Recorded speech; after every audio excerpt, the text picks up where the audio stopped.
name is Augusta Friendsmith, and I'm a board member for Habitat for Humanity. I have about 5 different jobs in town. Every year I get about 5 or 6 W-2s. I started with Habitat in 2013 by volunteering for a global village trip, and I went to Bolivia, Cochabamba, Bolivia. And since then I've been on every single global village trip that Teton Habitat has offered. I have led 3 of them, and then through that involvement I was invited to join the board of directors, and I am now a homebuyer advocate as well. And so that was getting my foot in the door for volunteering in general and Teton Habitat. Since that time I am involved with Seroptimus as a volunteer with Bras for a Cause, and we raise between $80,000 and $100,000 every year for the Women's Health Fund through St. John's Health Foundation. And then I've also gotten involved with Team Rubicon, which is a national organization.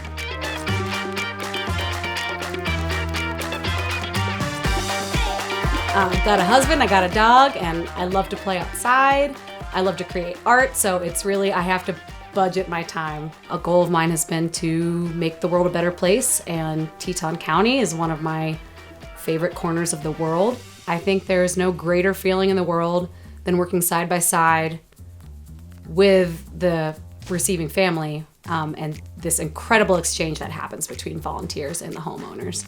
It's important for women to be involved in the building process because I think there is a misconception that construction is a man's job, and it is a male-dominated industry. But specifically with Habitat, at least half of our homeowners are female, and so it's so important that we are involved in the process of putting, well, I say bricks a lot, but in Teton Habitat it's putting planks together. I think for me, using my body and showing my strength, that is what has always empowered me the most, and so all my favorite jobs on the job site are the ones where you're carrying heavy buckets of cement or mixing cement as fast as you can. I always kick it back to my first one because I think that's what really brought me into this organization.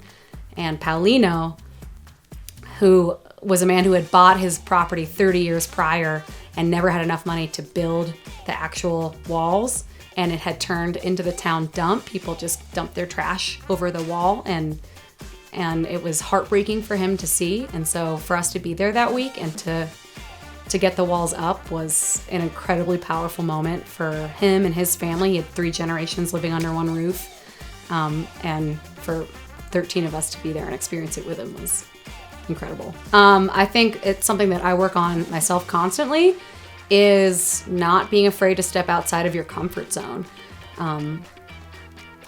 especially in, careers or industries that feel like they are male dominated, and that might be very intimidating. I have challenged myself throughout my whole life to step into those arenas and to not shy away, get uncomfortable.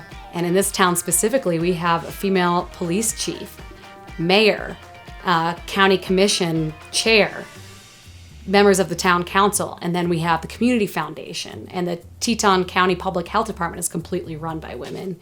122 Whole Food Rescue. Women are feeding this town. Women are making sure that people are housed in this town. The volunteer effort for vaccination support is all female run. I also want to add that women are running the construction site over at Teton Habitat. I'm very proud of the women in this town who are just running the town.